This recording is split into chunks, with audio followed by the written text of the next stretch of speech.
그러니까 지금 미분양이 늘어나는 건 뭐냐면 매수자들이 지금 집을 안 사고 있다라는 거예요. 네. 안 사면은 일반 아파트는 이제 같이 안 팔면 안 떨어지는 거예요. 근데 분양은 안 사면 미분양은 쌓이는 거예요. 미분양이 쌓이면 매도자들이 집을 가진 사람들이 버티지 못해요.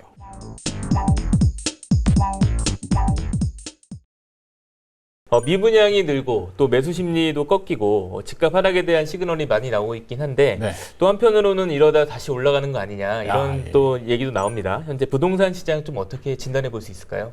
지금 시장은 이제 하락이 본격적으로 시작되기 바로 직전인 정체기의 거의 이제 끝무렵 정도로 보시면 될 것 같고요.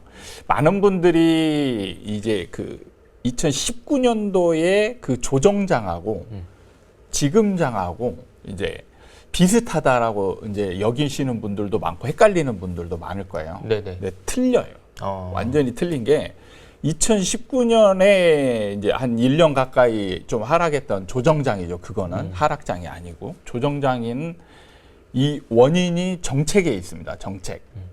그러니까 상승장이 굉장히 가파르게 진행되고 있는데 정부가 그걸 막기 위해서 완전 큰 갑자기 쏟아내는 종합 대책이 한꺼번에 확 쏟아져 나오죠. 그게 이제 9.13 대책인데 그걸로 인해서 이제 그 시장 참여자들이 거의 이제 충격을 엄청 세게 먹는 거죠. 네네. 너무 이제 종합적인 대책이다 보니까 그래서 이제 다 위축이 되는 거예요. 매수자들은 갑자기 사는 걸 다 멈춰버리고 매도자들은 이제 갑자기 막 패닉 상태에 이르러서 급매물을 던지고 이러면서 이제 하락하는 거래가 나타나고 근데 그래프상으로 보면 이렇게 올라가다가 네.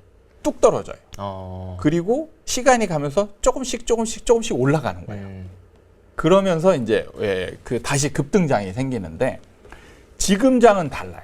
지금장은 인위적인 어떤 그 시장의 흐름이 아니고 네.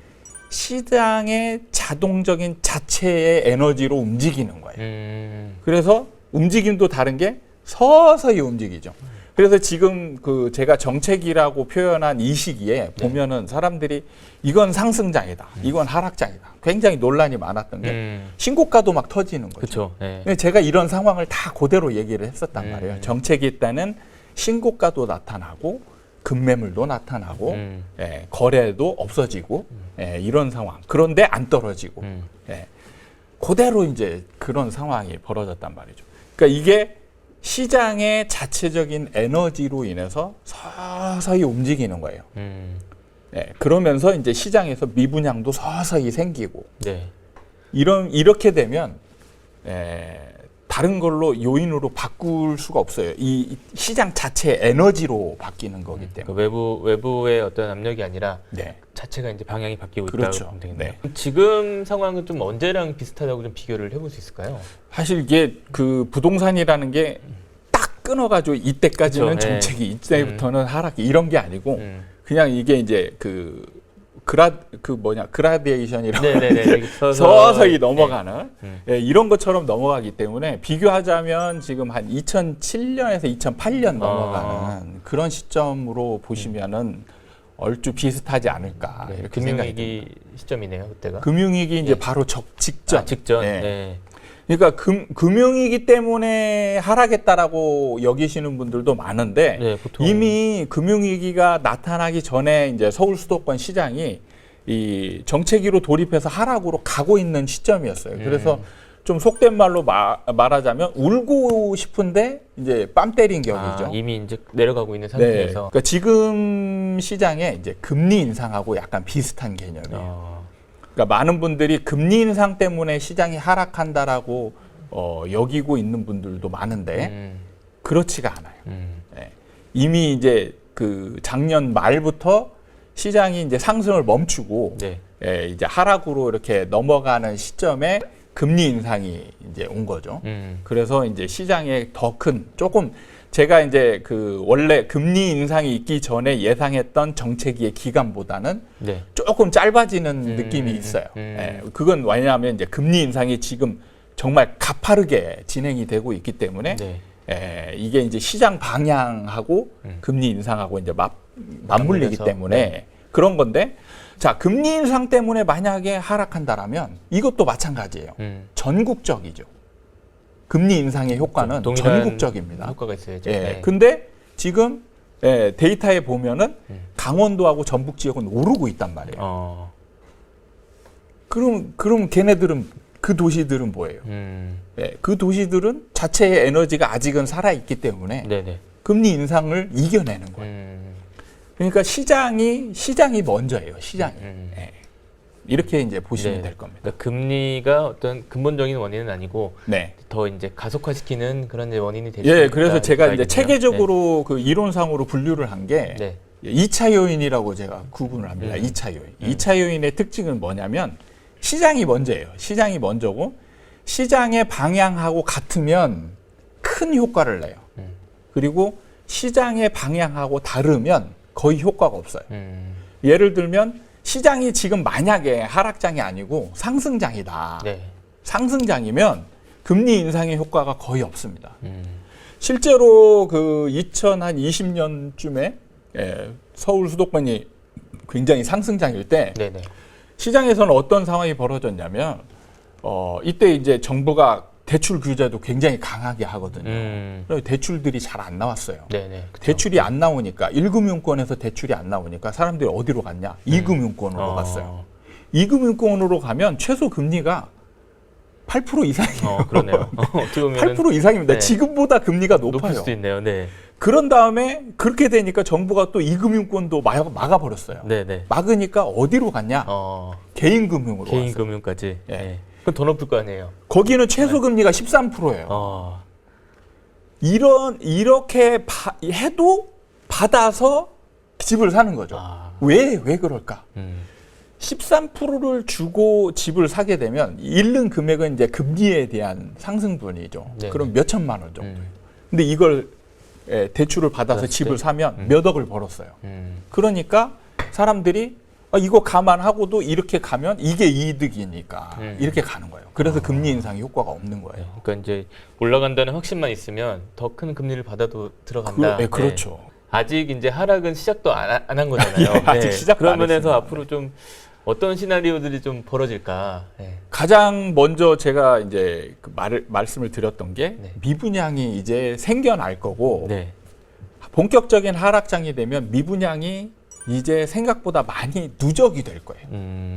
지금도 조금 있긴 한데. 예, 지금은 이제 보면은 굉장히 옛날에 비하면 어떻게 보면 세 발의 피 정도로 적은 숫자가 있는데 이거는 숫자만 볼 게 아니고 추세적인 흐름으로 봐야 돼요. 추세적인.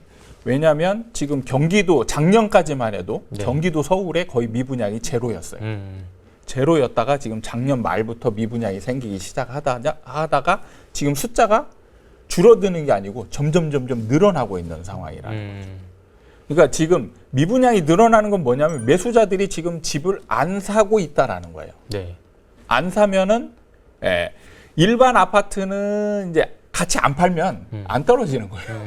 근데 분양은 안 사면 미분양은 쌓이는 거예요. 미분양이 쌓이면 매도자들이 집을 가진 사람들이 버티지 못해요. 그래서 이제 급매물들을 계속 내놓게 되는 거예요. 이게 그래서 이게 이제 그 분양 시장과 일반 시장이 서로 같은 이제 이런 거를 뭐라고 해야 되나 악의 순환고리라고 하나요? 이런 게 이제 얘가 미분양이 생기고 일반 아파트에 급매물을 만들고 급매물을 만드니까 미분양이 더 생기는 거예요. 미분양이 더 생기니까 이 매도자들이 더 급해지고 이런 식으로 이제 하락을 하는 거예요. 근데 상승기에는 반대 상황이 벌어져요. 반대 상황이 벌어지는 게 비싸게 분양하면 좀 잘 안 팔리거든요. 근데 그동안에 일반 아파트 가격이 올라가요. 그러면서 얘가 또 싸지게 되죠. 그러면서 얘가 또 올라가고 이런 식으로 이제 서로 이때는 시너지 작용을 내는 거고. 근데 신기하게 이제 거래는 나타나요. 거래는 나타나는데 그래서 여기서 거래량이 늘기도 해요. 근데 이거는 상황이 좀 다릅니다. 그러니까 많은 사람들이 이제 거래량이 늘면 상승으로 연결시키는 측면이 많은데 이게 다른 게 쫓아가면서 사냐 아니면 기다렸다 사느냐 이거에 따라서 거래량이 똑같이 늘지만 달라지는 거예요. 그래서 상승장에서는 매수자들이 쫓아가면서 사거든요. 네네. 그래서 올라가는 거고 하락장에선 거래가 느는데 계속 하락하는 이유가 뭐냐면 매수자들이 기다려요. 기다려서 매도자들이 급매물을 내놓으면 그걸 사거든요. 사면은 매수자들은 이제 이게 기준이 돼가지고 이 밑으로 또 이제 나오길 바라는 거예요. 그렇죠. 예, 그런 식으로 이제 작용이 되기 때문에 거래량이 일정 정도 늘더라도 상승 전환이 안 되는 그런 상황들이 이어지게 됩니다. 지금 이제 미분양들이 좀 생겼는데 현재 나타나는 미분양이 조금 뭐 분양가 상한제 적용을 안 받는 조건이기도 하고 네. 그러다 보니까 좀 그렇지 않은 분양가 상한제를 받거나 좀 주요 입지에 있는 단지들 같은 경우는 미분양이 또 많이 생길까 네. 이런 좀 생각도 좀 들더라고요. 분양가 상한제 있고 등식이죠. 네. 예, 로또 분양. 분양. 예, 네. 이렇게 이제 등식이 성립을 했는데 네. 그거는 시장 이제 막바지에 다르면 또 그게 달라집니다. 왜 그러냐면 분양가 산정 방식을 좀 알아야 되는데 여러분들이 이걸 모르는 거예요. 분양가는 지금 만약에 건설사가 지금 우리 이제 분양하겠습니다 이렇게 하면 지금 분양가가 정해지는 게 아니에요. 이미 옛날 전에 정해지거든요. 그러니까 인허가 과정이라고 해서 땅을 사고 여기에다가 이제 그 관청에다가 여기에다 아파트를 짓겠습니다. 그렇게 이제 허가를 내고 설계를 짜죠. 설계를 짜고 그다음에 설계안을 내고 그러면 조경이라든지 뭐 여러 가지 이제 요소가 들어가죠. 그럼 여기에서 관청이 여기 조경이 이게 안 맞아 이렇게 하면서 이제 반려도 하고 합니다. 그다음에 이제 분양가도 정해가지고 미리 이제 허가를 맡아야 돼요. 그러면 뭐냐면 분양가 상한제는 간단한 우리가 이제 상식적으로 보면 그 분양가를 책정하는 게 간단한 방식이거든요. 땅값 플러스 건축비. 건축비는 이제 표준 정부에서 정한 표준 건축비라는 게 있습니다. 그래가지고 거기에 자재비들이 다 이제 품새가 정해져 있어요. 그걸로 건축비를 내는 거고 거기에 이제 건설사의 일정 마진이에요. 그러면은 자 이렇게 보면 됩니다. 그동안에 아파트 가격이 쭉 치고 올라갔잖아요. 그러면은 이 아파트 가격을 기준으로 해서 주변 땅 가격이 정해지거든요. 공시지가라고 해서. 그럼 이게 올라간 다음에 1년 후에 이제 정해지는 거예요. 그리고 분양가는 그 전에 정해지기 때문에 이 땅값 올라간 효과가 이제 서서히 나타나는 거예요. 그러면 앞으로 분양가는 분양가 상한제가 적용이 돼도 계속 올라가게 돼 있어요. 자, 분양가는 계속 올라가고 있는데 이제 아파트 가격은 떨어지고 있어요. 떨어지고 있습니다. 그러면 내년쯤 되면 이게 이제 거의 근접하게 되는 거죠. 얘는 올라가고 있는 추세고 앞으로 계속 올라가는 거예요. 땅값은 이게 늦게 반영이 되기 때문에 그리고 건축비도 지금 계속 올라갔잖아요. 그러니까 분양가 상한제 적용이 되더라도 분양가는 앞으로 계속 올라갑니다. 내년에도 올라가고 내후년에도 올라가요. 근데 지금 아파트 가격은 올해를 기준으로 이제 떨어지기 시작하잖아요. 그러면 이게 시세가 이제 비슷해지거나 역전되는 상황도 나타나게 된다는 거죠. 그렇기 때문에 앞으로 분양 시장이 이제 로또인 그 분양 현장은 그렇게 많지 않을 거예요.